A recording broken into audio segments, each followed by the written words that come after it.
Sweet. All right. You're like in my peripheral. I can see you smiling, and it's gonna. Okay. Cool. Well, so we're both uncomfortable right now, which is, par for the course of things of this nature. Kaylin Thayne, welcome to A Time in Refinement. It's never that serious on this channel, but it sounded cool in my head, so I wanted to talk about it. Also, I'm uncomfortable talking about it, ironically. So walk me through a day in the life. Oh, every day is different.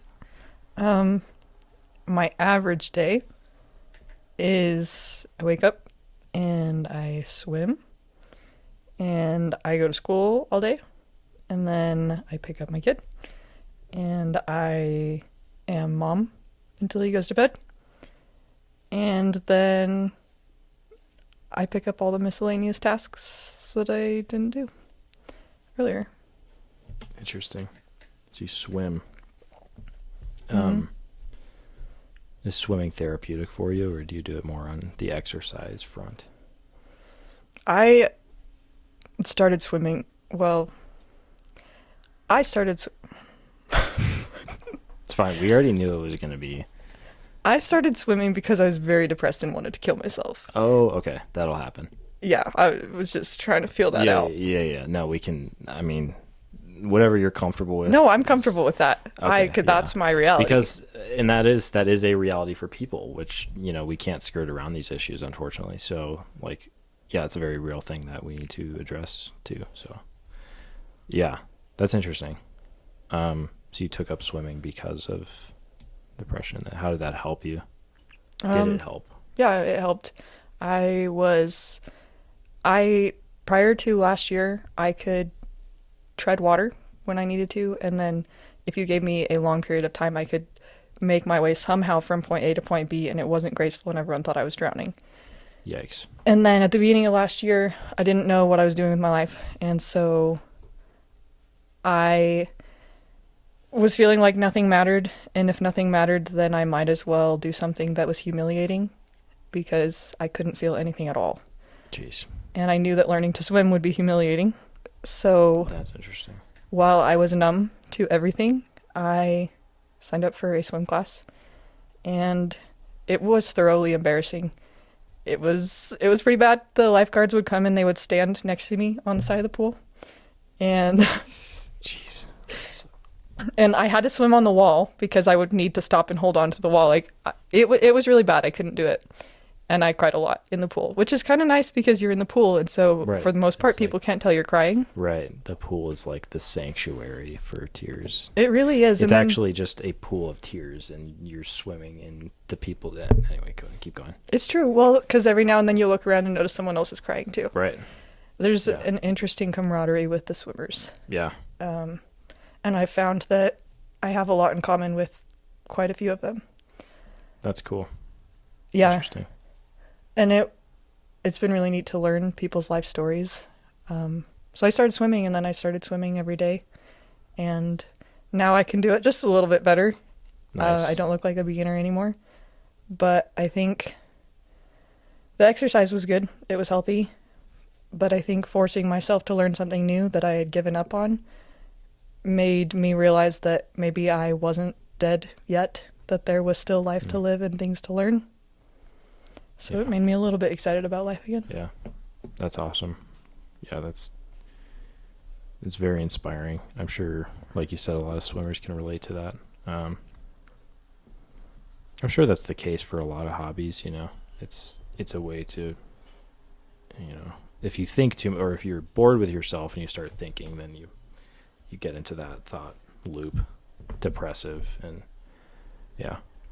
So some people pack their schedule full, and I think there's an interesting method there where you can distract yourself completely and you're not thinking about it from the moment of wake till the moment of sleep. But I wonder, do we need to sometimes unpack these things? It's weird. It's like, do you run from it or do you confront it?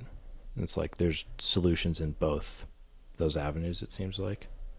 So, um, yeah, I know for me, like confronting things sometimes can be helpful because it just like it kind of eats away at you if you don't. If you're running from something, you're like quite literally experiencing fight or flight all the time, in a survival sense. So, anyway, that's interesting about swimming, and I think we also just try and disguise ourselves and disguise what we're feeling yeah, definitely, instead of running, we're hiding yeah, in it. To me, one of the funniest interactions I had in the pool was I was swimming next to someone new. I'd swam next to him for just 3 or 4 weeks maybe. It wasn't a regular thing. And he made some comment about me being such a happy-go-lucky, chipper, really bright person. And the day that he made the comment, I was in a really, really dark place. Like I was not doing well, and I was not thinking about positive things while I was swimming. And then at the end, he made that comment, and I said, this is what chronic depression looks like. This is not happiness. yeah, And yeah, ever since then, it's made me kind of question people just a little bit more, because if it's this easy for me to hide, I'm not the only one doing it. that is very true. And I always question not people when they say they can read people, but I think there's a level to that you can read people, but there's so much that cannot be read because people that do not want to be read are not going to allow that to happen. Basically, they'll only give you like as much as they allow themselves to open, essentially. Yeah, that's cool. I've been wanting to get into swimming for a while, and it seems really nice. And I take it you just swim in like a designated pool. Do you like going to lakes and stuff? Or I faced my fear of open water this summer. oh, nice. Yeah. I think it started as I watched too much Animal Planet as a child and was concerned that there were sharks in every body of water. As one does, yeah. So I still hate the ocean, don't want to swim in the ocean, but I know the sharks are not in the lakes.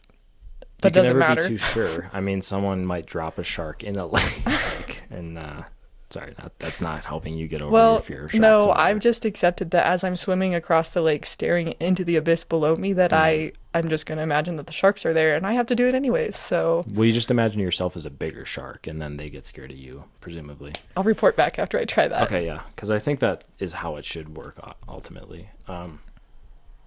Yeah, we should like briefly segue into what you mentioned, like being uncomfortable with talking about uncomfortable things. It's like a double negative, so then it makes us comfortable.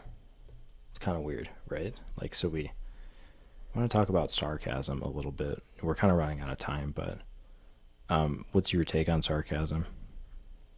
It's usually quite unnecessary. Yeah.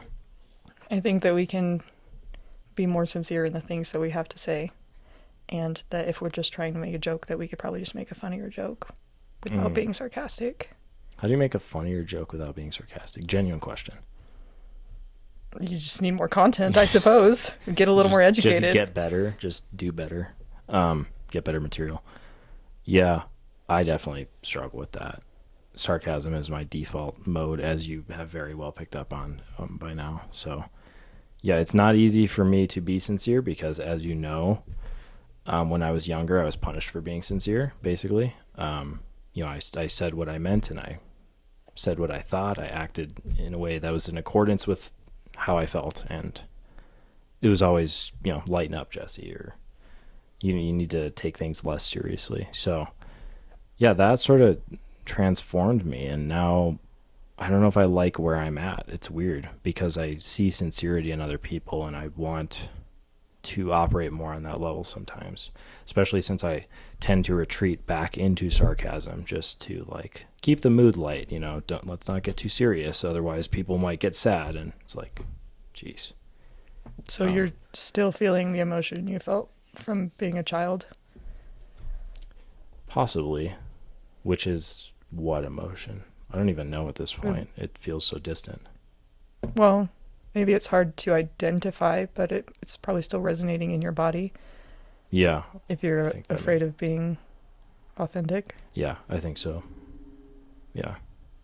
Well, it's not, I am afraid of it, but it's probably mainly because I've like created this version of myself which I present to people and they have come to expect that. So then it's like whenever I get sincere, it's like, who is this guy?